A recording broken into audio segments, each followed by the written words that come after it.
राधे राधे, जय श्री कृष्ण। नमस्कार, मैं विभा मिश्रा अपने YouTube चैनल में आपका बहुत स्वागत करती हूँ और हमेशा की तरह ये कामना करती हूँ कि आप सभी पर भी श्री हरि की कृपा हमेशा बनी रहे। और आप कैसे हैं, हमेशा की तरह कमेंट में आप राधे राधे लिख के बता सकते हैं। दोस्तों, आज हम इस वीडियो में ये बात करेंगे कि हम कहते हैं कि हम पूजा पाठ करते हैं, हम सारे कार्य करते हैं अच्छे से, फिर भी हमें उसका फल नहीं मिलता। इसका कारण क्या है? तो दोस्तों, मैं आपको इस वीडियो में ये बताऊंगी कि कहीं ना कहीं हम अपने भाग्य को बिगाड़ने में हम खुद ही उसका कारण होते हैं और कहीं ना कहीं हमारी छोटी छोटी गलतियां ही हमारे भाग्य को ख़राब कर देती हैं। तो हम कहते हैं कि हमने इतना पूजा पाठ किया, हम सब कुछ करते हैं, फिर भी हमारे बच्चों के कार्य नहीं बनते, हमारे परिवार में अमंगल होता है। तो ऐसा क्यों होता है, तो मैं आपको इसमें वीडियो में मैं बताती हूँ। तो आप वीडियो के साथ पूरा बने रहें, ये जानकारी आपके लिए बहुत अमूल्य होने वाली है और इसको आप अपने प्रियजनों में, अपने मित्रों में इसको शेयर भी ज़रूर करें। आज हम बात करेंगे पूजा में दीपक जलाने की।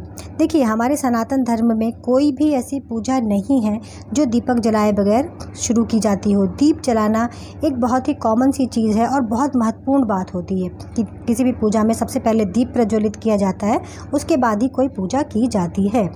तो आज हम बात करेंगे कि आप दीपक जलाते हैं तो आप उसके साथ क्या गलती, इतनी बड़ी गलती कर रहे हैं जिसकी वजह से आपको आपकी पूजा का फल नहीं मिल रहा है। आप दीप जलाते हैं, जलाने के बाद जो उसमें बत्ती रह जाती है, जो बत्ती जल के उसमें रह जाती है, तो आप उसका क्या करते हैं? तो दोस्तों, आप कहेंगे, सभी लोग, अधिकतर 99% लोग कहेंगे कि हम इस बत्ती को फेंक देते हैं।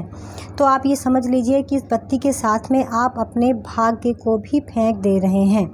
ऐसा आपको बिल्कुल भी नहीं करना चाहिए। देखिए, मैं आपको बताती हूँ, जो दिया हम जलाते हैं, जो हम दीपक जला के उसके सामने पूजा करने बैठते हैं, तो जितनी भी हमारी सकारात्मक ऊर्जा उस समय जो होती है वो हमारे उस दीपक में जाती है।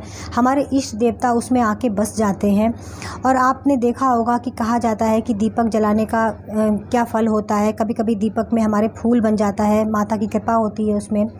नवरात्रों में कभी कभी हम देखते हैं कि हमारा दीपक स्वयं बहुत प्रज्वलित होकर जल रहा है, उसमें ज्योतिर्लिंग जैसा एक रूप दिखाई देता है। कभी कभी किसी को अपने इष्ट देव का उसमें रूप दिखाई देता है। तो आप सोचिए कि दीपक में जली हुई जो बत्ती है वो कितनी प्रभावशाली है। अगर आप इसको फेंक दे रहे हैं तो आप बहुत बड़ी गलती कर रहे हैं। बहुत लोग को देखा है मैंने कि जो है कहीं जाते हैं, किसी पूजा स्थान पे जाते हैं, तो वहाँ पे, या गुरु जी के यहाँ अपने जाते हैं, बाके बिहारी जी के जाते हैं, तो वहाँ से उनको माला मिलती है। तो थोड़ी देर तो उस माला को वो पहनते हैं, उसके बाद फिर वो उसको अपने हाथ में डाल लेते हैं। उसके बाद धीरे धीरे करके जब वो अपने घर आते हैं तो कहीं रास्ते में सुनसान जगह देखी, वहाँ पे फेंक दिया, किसी पेड़ के नीचे उसको डाल दिया। तो ऐसा बिल्कुल भी नहीं करना चाहिए। अगर वो घर ले भी आए तो उस माला को वो खूंटी पे टांग देते हैं, वो सूखती रहती है, कुछ दिनों के बाद उठाकर उसको फेंक देते हैं।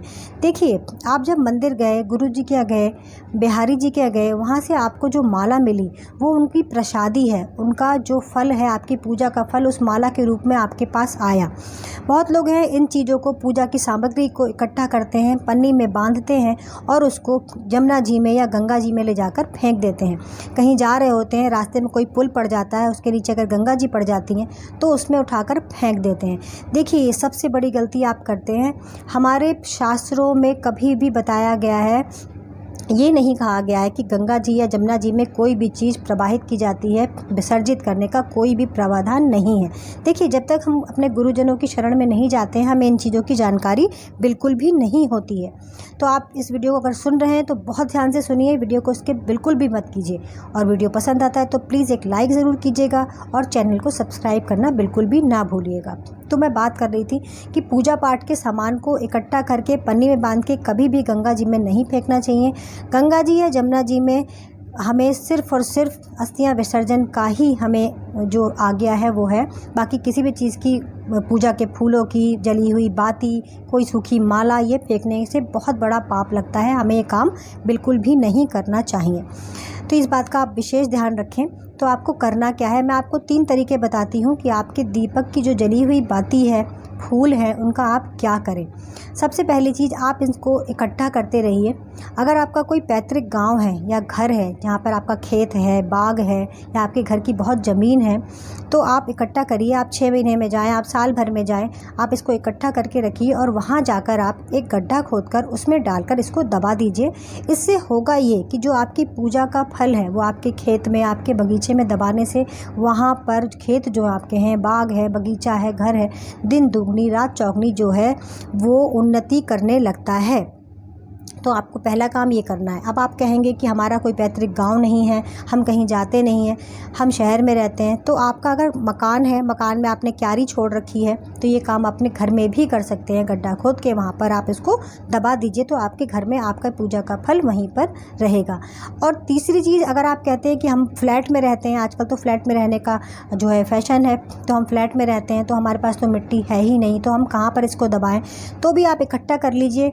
अब आपके पास मजबूरी है तो आप आसपास में कोई खाली प्लॉट हो, कोई ऐसी स्वच्छ जगह हो जहाँ पे किसी के पैर ना जाते हों, कोई कोने में कोई ऐसी जगह हो, वहाँ पर इसको खोद के आप दबा दीजिए। देखिए, शास्त्रानुसार भी ये ठीक है और वैज्ञानिक अनुसार भी ये ठीक है कि ये चीज़ें मिट्टी में दबकर और उसमें ही मिल जाती हैं, तो इससे कोई गंदगी नहीं होती, कोई पोल्यूशन नहीं होता।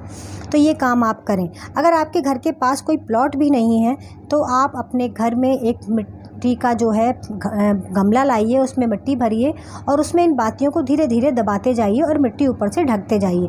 धीरे धीरे आप देखेंगे ये मिट्टी में ख़त्म होने लगेगा। उसके बाद इसको आप मिलाकर किसी पेड़ पौधे की जड़ में डाल सकते हैं, इसको खाद के रूप में प्रयोग कर सकते हैं। तो दोस्तों, अब मैंने आपको बताया कि किस तरह से दीपक की जली हुई बाती को कहीं भी डस्टबिन में या इधर उधर नहीं फेंकना चाहिए, इससे कितना बड़ा पाप होता है। तो वीडियो पसंद आई तो प्लीज़ चैनल को सब्सक्राइब करना ना भूलें और इस वीडियो को शेयर करना बिल्कुल भी ना भूलें। सभी को राधे राधे, जय श्री कृष्ण।